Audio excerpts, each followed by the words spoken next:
Why can role-playing games change the nonprofit sector for the better? In this video, I'm going to talk about the influence of Dungeons and Dragons. Specifically, I'm going to break down one clip that really inspired me. But overall, Dungeons and Dragons didn't become influential in broader society because it told people what to do. It became influential because it created a repeatable structure for people to use and play and learn over time. People enter with different identities, incentives, and even levels of power.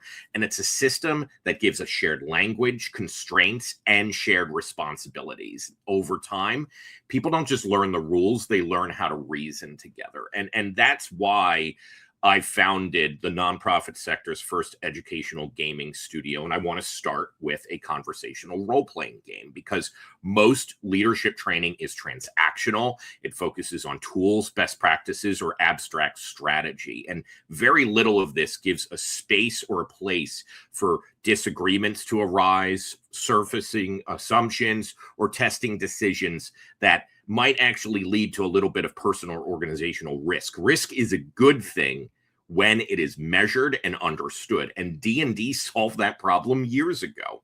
It separated the rules from the story, the facilitator from the players, and the system from a single outcome.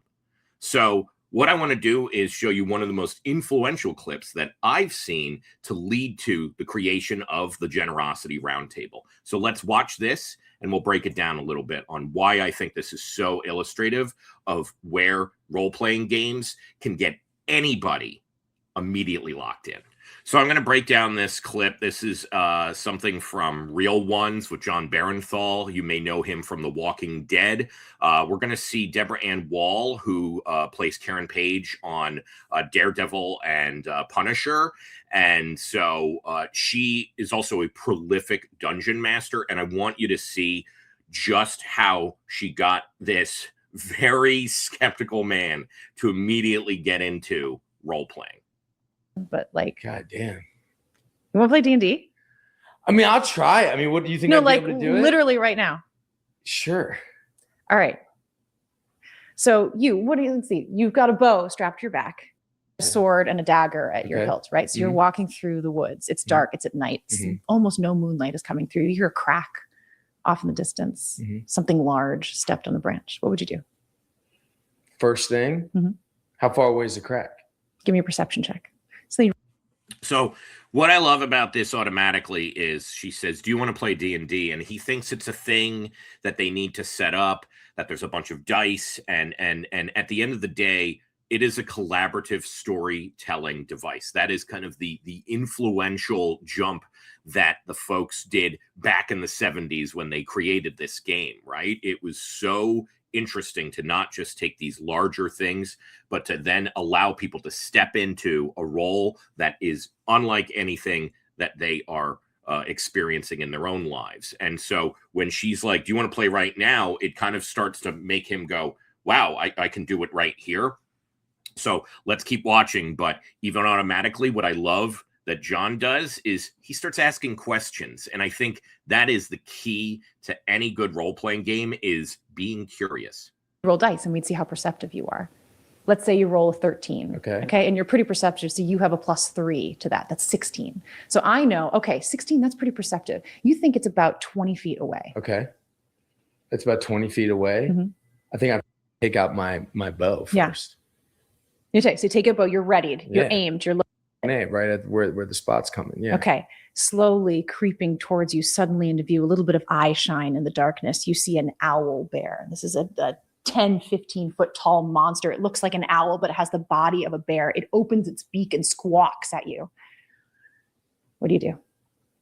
So once again, you can see that there's little body language that shows that he's really getting into it, right? He's like talking about the bow. He's even moving his hands like that. He's imagining that he's in that scenario. That is what a good role-playing game can do. And what is also very powerful here is that Debora continues to just set the stage. She isn't necessarily guiding him toward any specific conclusion. And that's a very powerful lesson to also have when it comes to what the role of in the Generosity Roundtable of the host is to facilitate the roundtable discussion. It's not necessarily to have an opinion. That is the purpose of the players, in this case, like Jon Bernthal. So let's finish this up. Have I ever met an owl bear before? Like, are owl bears? We could do a history check. So this is D&D. You're playing D&D. What do you mean a history check? So a history check would be like, in your past, in your history, have you experienced? Okay, so how do I check? Yeah, let's check. You would roll a dice. Let's say you have a low history. You roll a 13, but you have a -3. That's a 10. So no, you've never met an owl bear in your life. You have no idea whether it's threatening or not, but it is squawking at you. I'd be like, yo, are you my friend or are you my foe? Fantastic. You speak to it? Yeah, I try. Give me an animal handling check. So you'd roll another one. So this is what we kind of see based on your character sheet that you've created. You're going to be good and bad at different things. Who I create the sheet? You could, or I could, or you could get a pre-made sheet. Why that don't kind you of just thing. make your sheet that you're great at everything? Because, you know, if you're a wizard who's in school studying books to learn magic, you're probably not spending that much time in the gym. Versus if you're, you know, a knight who goes out and slays dragons, you know, maybe you're socially awkward and don't know how to talk to people. So your charisma is it within your interest to like not be great at everything? You want flaws. Like one of my favorite characters, my friend Tommy played Viros. He was a prince. And the idea was that he was very, you know, he'd been kind of pampered his whole life and everyone always laughed at all his jokes and said that he was wonderful and handsome. But he's actually not that funny. He's not that handsome. He just has been sheltered.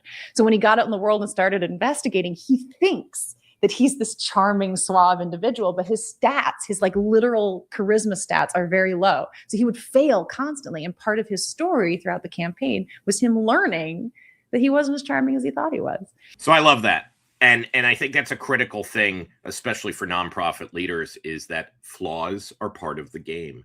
You're not supposed to be perfect.